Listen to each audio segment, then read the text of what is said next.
Lloydminster is finally looking to utilize the space at the old Canadian Tire. The plan is for 3 retail stores to take the place of the old Canadian Tire off 44th Street. The process for filling up the space has been slow, needing to comply with the current land use bylaw in place. It's in what they call direct control, and that's a number of the locations along 44th, along Highway 16 are direct control. And one of the areas that we've heard very clearly is that impedes development because it has to go through this council process versus simply a developer walking in, making the application because of the zoning.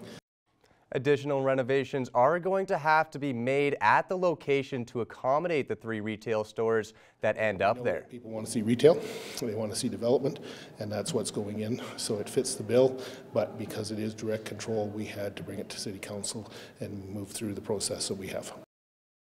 You'll find out more about what stores will be coming in later on in the year.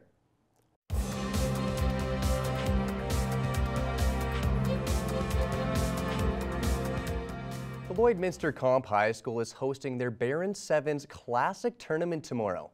Our Thomas Wildman has more on the rugby tournament. The Barons women's rugby team has had an excellent start to the regular season. The team is off to a pretty good start. 5 wins and 2 losses on the season. We won the Shaw Cup in Cold Lake a couple weekends ago, and we went 2-2 in Edmonton this past weekend. So the girls are doing quite well. We're growing every game. This week they are practicing a little differently as they are preparing for the Barons Sevens Classic, which is played in the 7s style as opposed to how they usually play 15s. We don't play 7s that much for the Barons girls, but we get excited to play a little bit of 7s for fun, work on lots of running and all the smaller parts of rugby that 7s brings up. Not only does Rugby Sevens give the Barons the chance to have 2 teams for the tournament so that they can hone their skills, but also brings more elite competition. A way just for all the kids to get more playing time, and it's an easier draw to try to get people to come to Lloydminster. We got teams coming from Regina, Calgary, Athabasca, Drayton Valley, so people are traveling out here. We put on a pretty good show here. We have high quality opponents, and everybody wants to play good competition, and by drawing the Notre Dame and the Calgary schools, it kind of is a magnet to get other groups to come here. Thomas Wildman, Primetime, local news. It's time now for this week's edition of Golf Tips.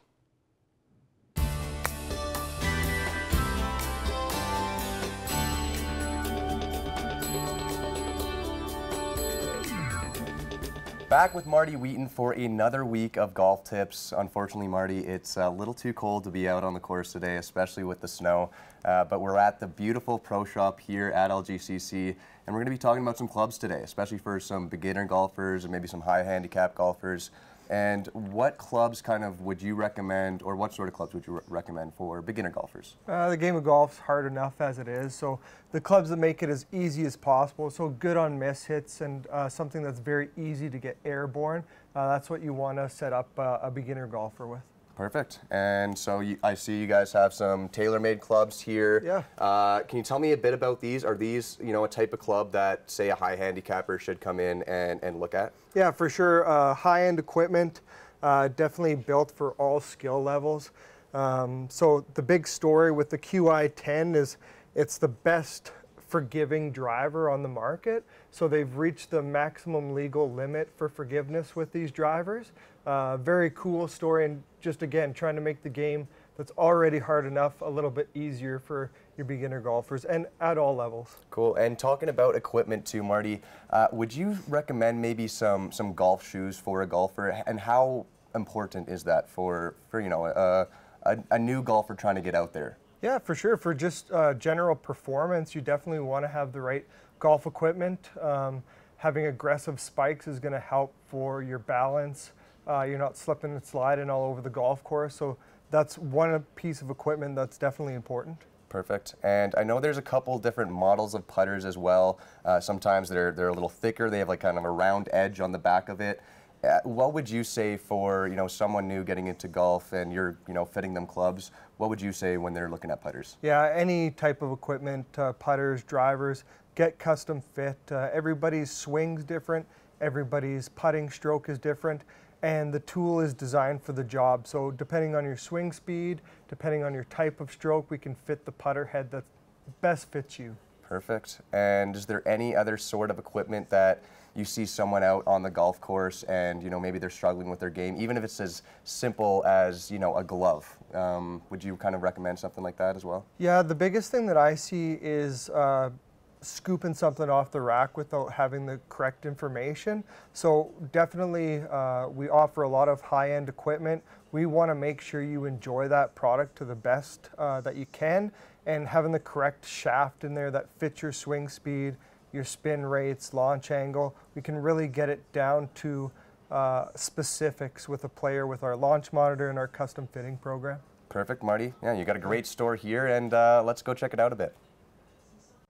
The store at LGCC has something to offer for all skill sets. Whether you want to freshen up your wardrobe, buy some new clubs with Marty's expertise, or simply enjoy some food at their brand new restaurant. There's a lot of things to do, even on a snowy day like today. Catch us again next week for another day of golf tips. Thomas Wildman joins back in studio for another look at the weather.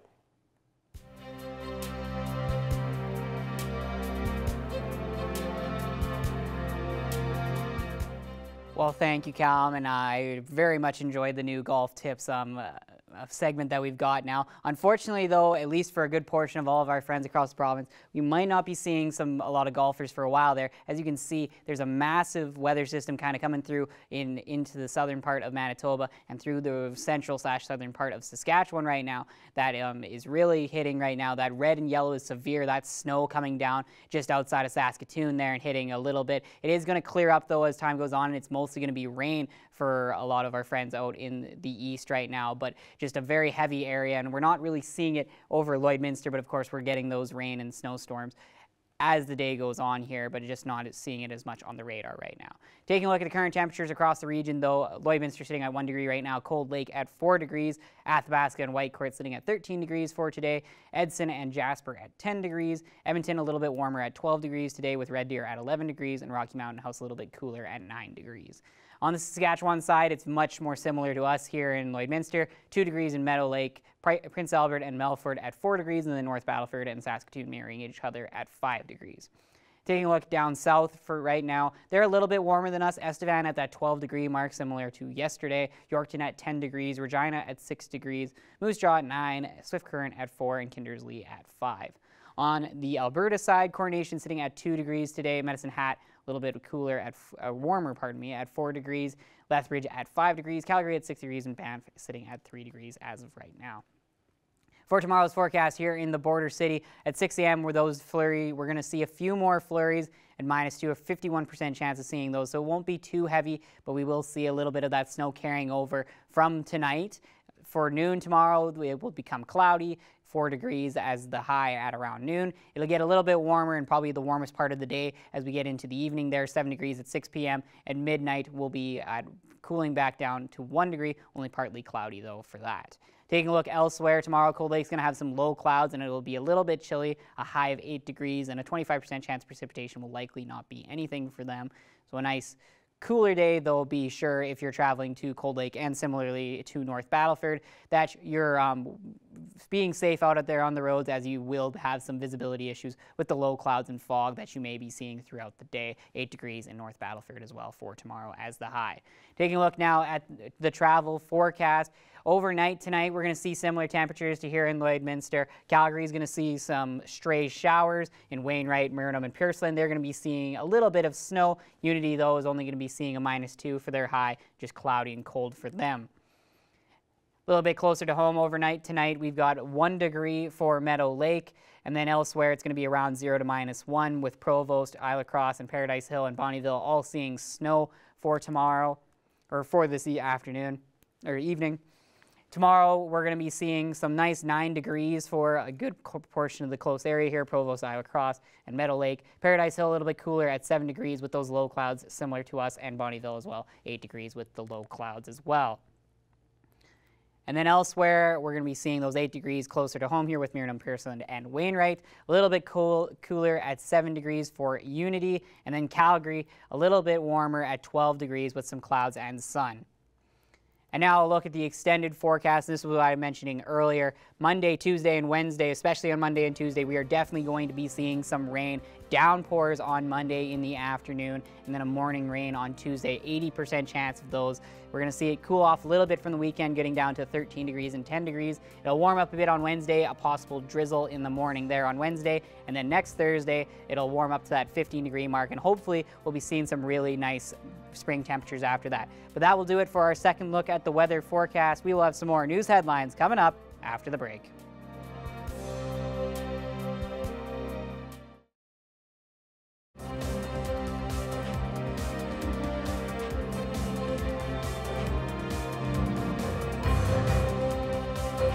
We're joined today on Primetime Local News by Caitlin Dukeshire, who is the Economic Development Officer for the City of Lloydminster, talking about a very important issue here in the city. Before we get into that, thank you so much for joining me today, Caitlin. Thank you for having me. Appreciate it. Well, the city has launched a commercial air feasibility study. Basically, we lost the daily flight to Calgary that WestJet had provided back last month in April, and now the search is on for another airline to come into Lloydminster. So tell me about this study, Caitlin. What is the purpose of it, first of all? Thank you. So as you mentioned, on April 12th of this year, we did lose WestJet service. It was something that business-wise, they had to make a decision, and they made that decision. We did talk in depth with them about potentially reconsidering, but it came down to dollars and cents. And that it's an interesting time in the air service industry right now, post-COVID. So what we're doing with H&M Aero Aviation Consulting is assessing the situation with research and analysis, and then preparing a detailed air service business case, as well as marketing to present to new prospective airlines. So what does that involve, Caitlin? What are you going to? Are you going to the public? Are you consulting other airlines, or what's exactly involved in getting this study together? So all of those things for sure. Right now we're in the engagement and assessment portion of things. So right now we have a survey that launched last week. We are really excited about how many recipients have taken advantage of that survey. We're over 450 right now. Let's get those numbers up. Appreciate the feedback. That looks at where they're flying from, where they want to fly from, what services they'd like to see from an airport perspective, and what routes are important to them. In addition to that survey, we're going to host 3 engagement sessions. One at Startup Lloydminster on May 14th. This is a free session. If you'd like lunch, Startup will provide lunch for the low cost of $10, but otherwise it is free, just like the other open houses.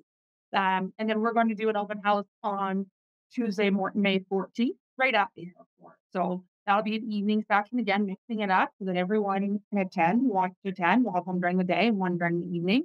And then to finish it off, another open house May 15th at Second Cup from 12 to 1. And with the study, is there any particular airline that you are targeting, or is that something you're hoping to find out by doing the study? Honestly, part of we do have some that we would really like to consider for Lloydminster. However, that's part of this analysis. We want it to be a relationship that works for the people of Lloydminster, but also from a business case and from a airline perspective. Has there been any airlines that have approached the city since WestJet left, or are you allowed to discuss that? I'd like to. We've had interest. There are definitely considerations, which is great, and that's the really important thing about that. From the moment we found out that WestJet would be exiting the market, we've really been activating as soon as we possibly can and getting those stories out there, and then working on this study with H&M. You mentioned that survey, Caitlin. Where can people find that online if they want to take part if they haven't filled it out yet? Yeah, for sure. So it's yourvoicellloyd.ca/com air. Okay, and just for general information, we talked about the open houses and some of the things that are planned. Is all that information on the same site, or should they go to the city's website, or where's the best place, I guess, to find everything they need to know about this study? Site is the spot where you will find all of the information, including the links to RSVP to those to those information sections as well as moving. All right. Well, I really appreciate you joining me today. Thank you so much. And I know there's a lot of interest in that. So hopefully we'll get more people filling out the surveys, and hopefully we can see that regular air service coming to Lloydminster soon. Thank you for all the work you're doing with this. And I appreciate you chatting with me today. Thank you for the opportunity.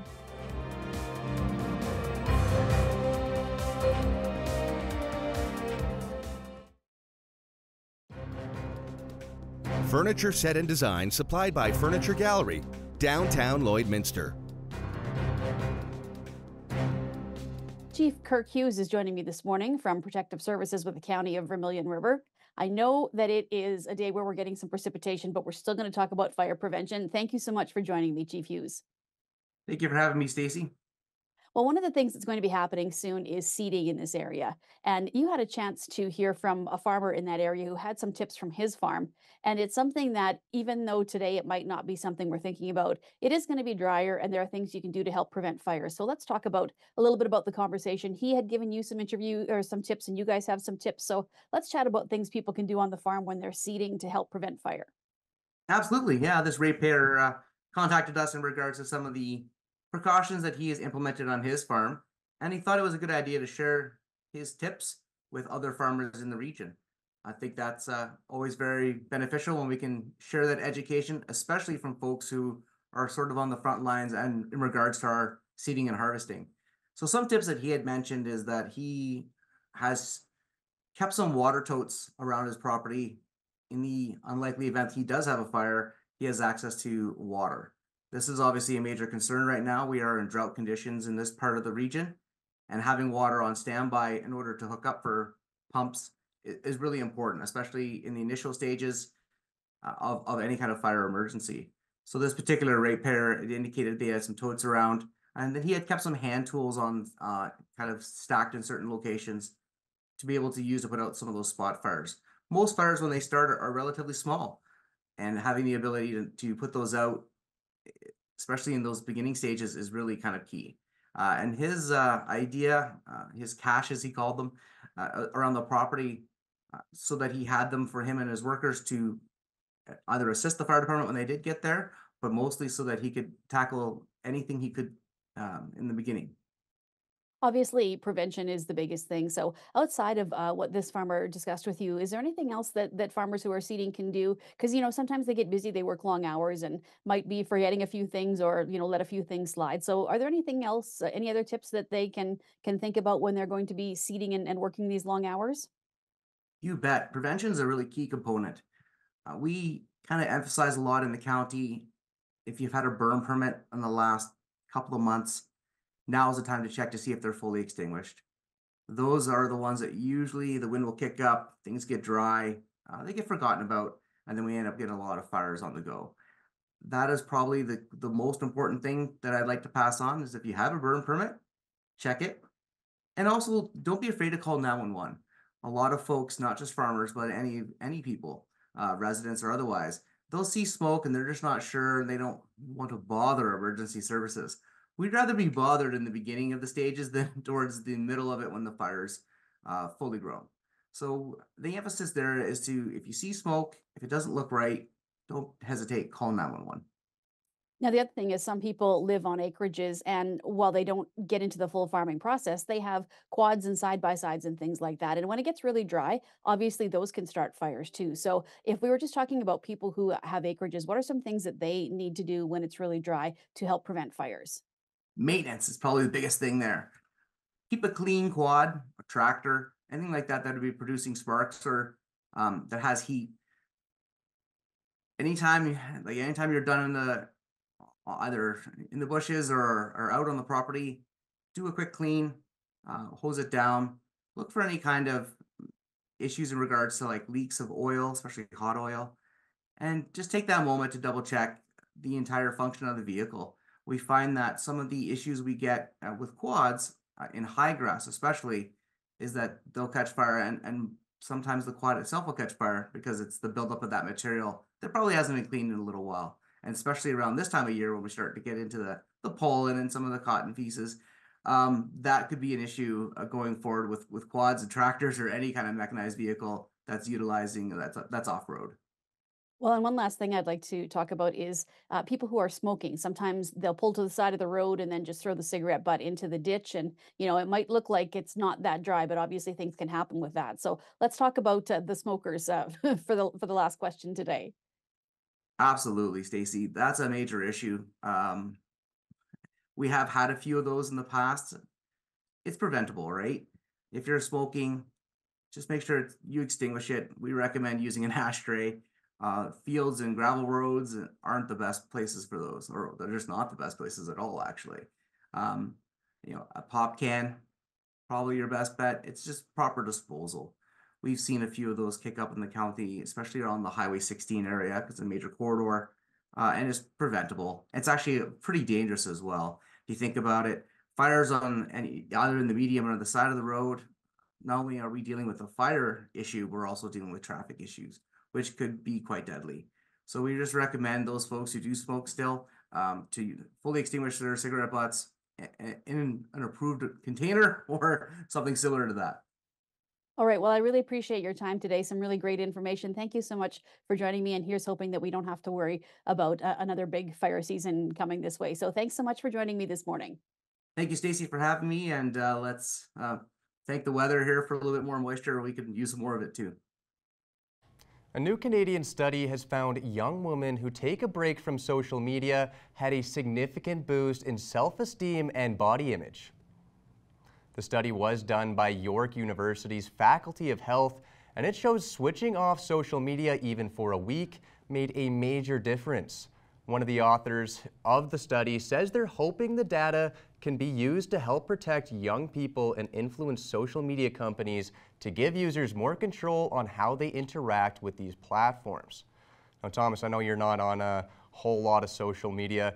Is that kind of a reason, you know, to be off of it?